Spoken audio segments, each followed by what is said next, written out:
The American Dream. For generations, it was a simple, yet powerful promise. Work hard. Play by the rules, and you could build a better life for yourself and your family. A steady job, a house with a white picket fence, a car in the driveway, and the security of a comfortable retirement. But for millions today, that dream feels more like a distant mirage, something shimmering on the horizon that you can never quite reach. We're told we're working harder than ever, yet a single unexpected bill of car repair, a medical emergency can be enough to send our carefully constructed lives into a tailspin. We see the headlines, we hear the statistics about rising debt and shrinking savings, and we ask ourselves a simple, yet profound question. Where is all the money going? Is it possible that the biggest threat to our financial security isn't some external economic force, but something closer to home? Something hidden in the mundane rhythm of our daily lives? This was the question that haunted Sarah, a 32-year-old graphic designer living in Chicago. By all outward appearances, she was successful. She had a good job at a reputable firm, a stylish apartment in a trendy neighborhood, and an active social life. She earned what most would consider a comfortable salary, well above the national average. Yet every month, she found herself in the same bewildering predicament. The last few days before her paycheck hit were a tightrope walk of anxiety. Her credit card balances seemed to be in a constant state of ascent, and her dreams of saving for a down payment on a condo felt like a fantasy. She'd create budgets. She'd make promises to herself to be better with money, but nothing ever seemed to stick. It felt like she was trapped on a financial hamster wheel, running faster and faster, just to stay in the same place. The money came in, the money went out. But the out was a mysterious black hole she couldn't seem to comprehend. Where was it all going? Was she just bad with money? Or was there something else at play, a hidden pattern she couldn't see? The turning point came on a Tuesday afternoon. Sarah received an alert from her bank. Her checking account was down to its last $20. Her next paycheck was still 4 days away. Panic set in. She mentally scrolled through her recent purchases, but it was all a blur of morning lattes, lunches with coworkers, and a few must-have items she'd ordered online. Each transaction, on its own, seemed insignificant, a tiny drop in a vast ocean. But those drops had accumulated, creating a flood that was now threatening to drown her. It was in that moment of quiet desperation that she decided to stop guessing and start investigating. For 1 month, she would become a detective in her own financial life. Her mission, to track every single dollar.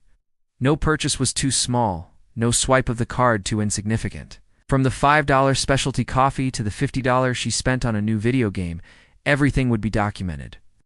It was a daunting task, but the fear of staying stuck was greater than the fear of what she might find. So began the investigation. Armed with a simple notebook and later a budgeting app on her phone, Sarah became a meticulous chronicler of her spending. The first week was an eye-opener. The daily coffee and pastry from the artisanal cafe near her office. It added up to over $150 a month. The seemingly harmless habit of ordering lunch delivery instead of packing her own, another $300. And then there were the subscriptions. Streaming services she barely used. A gym membership that saw her more on the billing statement than on the treadmill. And a handful of software subscriptions for side projects that had long been abandoned. Each was a small, silent leak in her financial boat, collectively siphoning hundreds of dollars away each month. As the days turned into weeks, a clear picture began to emerge from the raw data. It was like an investigator assembling clues on a corkboard, connecting disparate pieces of evidence until a coherent narrative took shape. Sarah's spending wasn't driven by 1 or 2 large, reckless purchases. It was a story of 1,000 tiny cuts, a pattern of convenience spending, and mindless consumption that had become so ingrained in her routine she hadn't even noticed it. The impromptu happy hours, the weekend brunches, the late-night online shopping sprees fueled by boredom, they were the culprits. She wasn't a bad person or irresponsible with money. She was simply unconscious of where it was going. The numbers in her notebook didn't lie. It told a story of a life lived on autopilot, where immediate gratification consistently won out over long-term goals. At the end of the 30-day experiment, Sarah sat down and reviewed her findings. The total was staggering. Nearly 40% of her take-home pay was going toward things she categorized as wants, not needs. And many of these were wants she did and even remember or particularly value after the fact. Seeing it all laid out in black and white wasn't a moment of shame, it was a moment of profound clarity. It was the first time she felt truly in control. The black hole had a name, a shape, a size. The mystery was solved. She finally knew exactly where the money was going. This knowledge wasn't a restriction, it was liberation. It was the map she needed to navigate her way out of the financial fog. This is the fundamental power of tracking your expenses. It's not about deprivation or forcing yourself to live a life of extreme frugality. It's about awareness. It's about transforming the abstract and anxiety-inducing concept of money into concrete, understandable data. When you track your spending, you are shining a light into the dark corners of your financial life. You are moving from a passenger, being taken for a ride by your own habits, to the driver's seat, holding the map and the steering wheel. This process allows you to meticulously identify the leaks, the subscriptions you forgot about, the convenience purchases that add up, the habitual spending that no longer brings you joy. It forces you to confront the difference between the life you think you're reliving and the one your bank statement says you are. Once you have this clarity, you can begin the crucial work of alignment. You can look at your spending and ask the important questions. Does this purchase align with my values? Is this expense moving me closer to my goals or further away? For Sarah, her goal was to buy a condo. When she looked at the nearly $500 a month she was spending on coffee and delivered lunches, she didn't just see a number.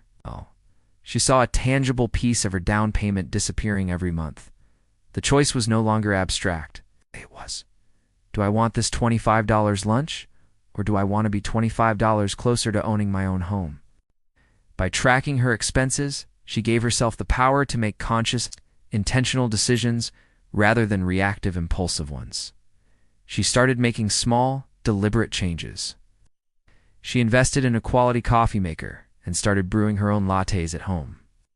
She began meal prepping her lunches for the week on Sundays, turning it into a relaxing ritual with her favorite music playing. She canceled the unused subscriptions and redirected that money into a high-yield savings account she labeled condo down payment. These weren't acts of sacrifice. They were acts of prioritization. She was trading short-term low-value gratification for long-term high-value fulfillment. The money she saved wasn't lost to her enjoyment of life. It was simply reallocated toward a dream that mattered more. Within 6 months, her credit card debt was gone. Within a year, her condo down payment account had grown to a sum she previously would have thought impossible. She was no longer just surviving between paychecks. She was actively building the future she wanted. The story of our financial lives is written one transaction at a time. For many of us, that story is being written unconsciously, dictated by habit, marketing, and the path of least resistance. We end up with a narrative we didn't choose, one of stress, debt, and missed opportunities. But it doesn't have to be that way. The simple, deliberate act of tracking your expenses is the pen you use to reclaim authorship of your own story. It is the tool that allows you to edit the chapters you do and like and start writing the one you've dreamed of. It's not just about numbers on a spreadsheet. It's about aligning your daily actions with your deepest aspirations. It's about turning the vague hope for a better future into a concrete, achievable plan. The path to financial freedom isn't a mystery waiting to be solved by experts. The clues are right there in your own daily life, waiting for you to begin the investigation. The first step is simply to ask the question and have the courage to face the answer. Where's your money really going?